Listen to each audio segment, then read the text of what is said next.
Hey guys, welcome back. I'm so excited to see you guys again. I have here a special guest. He agreed to be in the video, but not to talk in the video. So he's just here for cuteness, the cuteness factor. So we have Caleb. Just say hi. Say hi. So we have Caleb. And he is going to be with us today. So, if I ask you a question, can you answer it? By just like shaking your head? If I ask you a question, will you answer it? Yeah? You promise? Shake on it. Shake on it. Shake on it. Okay. No? Alright. Alright, so we actually did not finish our last series called The Great Escape about Moses. So, we are going to finish that. We kind of jumped into a new series. We're going to finish that series right now. Okay, so I have a question for you guys. What is the biggest adventure that you've ever been on? Think about that. Because a few weeks ago, we were learning about Pharaoh and how he finally let the Israelites go free, right? And this began their adventure called the Exodus. And Exodus is actually the name of a book in the Bible, and it also means that a huge group leaving at one time. So imagine if everyone in our city decided to wake up one day and leave town tomorrow. That would be a mass exodus, okay? So today we're going to learn about some of the amazing things God did to help the Israelites during their escape from Egypt. All right, so our big idea is that God is with us. So I want you guys to repeat after me. God is with us. Let's see if Caleb will do it. This is like a little game. See if Caleb will talk. Can you repeat after me, Caleb? God is with us. God is with us. All right. He did it. All right, so that is our big idea. So our story today is in Exodus 13, 7 through 22, and Exodus 14, 1 through 17. So, we learned a few weeks ago that Pharaoh finally decided that the Israelites could leave Egypt, right? And so this week we're going to learn about the amazing way that God helped them escape. So, here's the story, right? So, we know that the Israelites were enslaved in Egypt, right, by a guy named Pharaoh. And the Egyptians, okay? And so Pharaoh was not nice to them. He enslaved them. He beat them. He, didn't feed them. They suffered. They were a suffering people. And so when Moses came along, right, we learned that Moses, we know that he was born, and then they had to hide Moses, right? And so because Pharaoh wanted to kill all the sons, all the boys, and so they hid Moses, right? And they put him in a basket, and he floated down the river. Well, Pharaoh's daughter ended up finding him, right? And so so he was raised by the Egyptians. Now, when there's a bunch of stuff that happened, like Moses ended up finding out who he was and all this stuff, and so he wanted to free his people. A bunch of plagues happened, right? Because he kept asking Pharaoh, like, will you let my people go? And no. And so he wanted to show how powerful God was, right? So all these plagues came. We had like frogs, we had gnats, we had locusts, we had the blood in the river. We had the death of the livestock. We had boils, fire from heaven or from the skies. We had complete darkness and then there was death of the firstborn son. And so finally, after the death of the firstborn son, because it actually Pharaoh's very own son, that was the last plague. Pharaoh's very own son fell victim to that plague. Death of the firstborn of all the Egyptians. And how that we also learned that if the Israelites, they were to paint blood over blood of a innocent lamb over their doorway, paint an X over their door, or paint the doorway red with the blood of the lamb, and then the death would pass over their door. So that was Passover, right? And some people still celebrate Passover today. And so that's where we got Passover from. And so when Pharaoh's son died, he decided, okay, I'll let the people go. So they all got together, they started walking, right? Then Pharaoh decided, no, I'm not going to let them go. Who do they think they are? So he sent his people after them, right? He came, they were just looking for them. They were not far behind, right? So as soon as the Israelites realized that they were following them, right, they got to this river, or the sea. I think it was the sea, I'm sorry.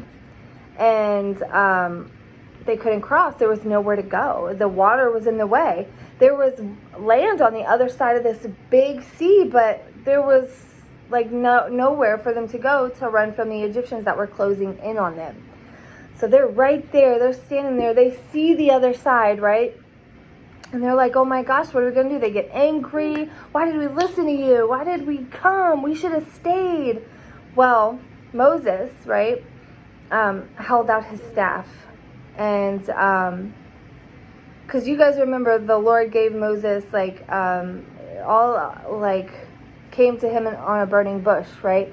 Turned his staff into a snake, right? So his staff was, had some power. So he took his staff and prayed, and then the ocean parted. And so all there was sand. And then there was this oceans, and so they walked down and they tried to escape, right? So they end up getting to the other side because the Red Sea was parted. So they end up getting to the other side. Whoops. They end up getting to the other side, and that is, yep. And so the Egyptians start coming in with them, right? Following. All of a sudden, the walls of water come crashing down on the Egyptians, and they ended up drowning, and then the Israelites were safe. So that is the story. So let's have some questions, review questions. So how did the Israelites get away from the Egyptians?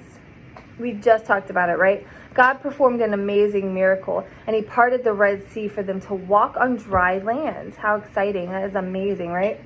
So who started chasing them? That's right, the Egyptians started chasing them. Very good. So after all of these terrible plagues and Pharaoh finally saying the Israelites could leave, why do you think they chased after the Israelites? So the Israelites might have been scared and even wondered why they left Egypt in the first place. Remember, we talked about they were mad and angry at first?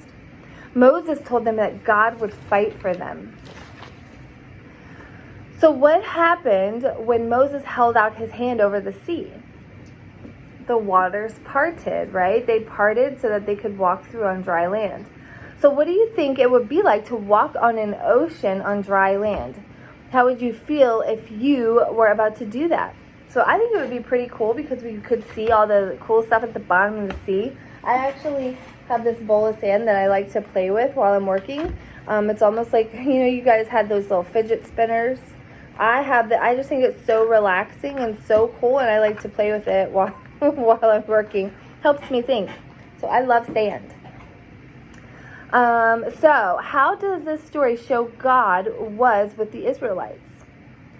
So God led the Israelites to safety, and he never left them on their own, right? He stuck with them. So God will also stick with us through anything that we face, you guys, anything at all. It is so amazing that the God who can do anything and does incredible miracles like parting the Red Sea also is the God who is with us, loves us, right? He's with us when we're sick. He's with us when we're tired. He's with us when we've had enough, right? He's with us when we're happy. He's with us in the exciting moments. He's with us when we don't even notice and when we don't even appreciate him. He's there. His presence is always with us. Speaking of happy news, I have some happy news that I want to tell you guys at the end of the video. So make sure you guys watch all the way to the end, okay? All right. So,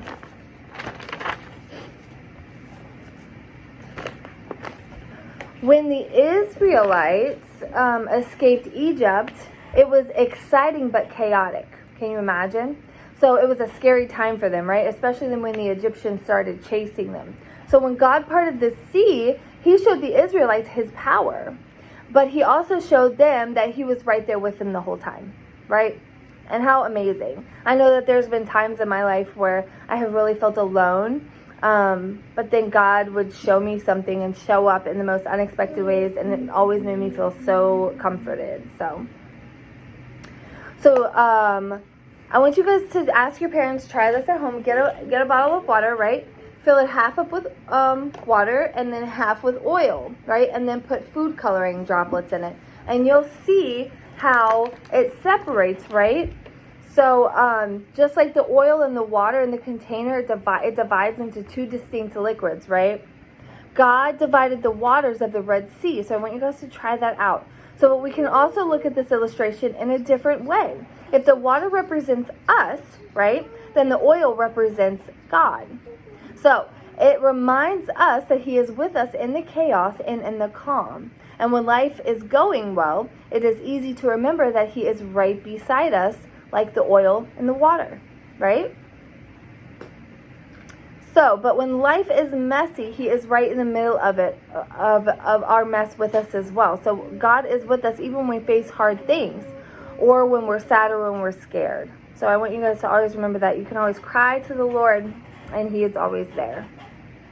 Or you can shout joy to the Lord, and he is still always there. So your scripture I want you guys to look up is Isaiah 43, 1 through 2. So whatever we go through, we can trust that God is with us and he doesn't leave us or abandon us in the tough times. So look up this verse, Isaiah 43, 1 through 2.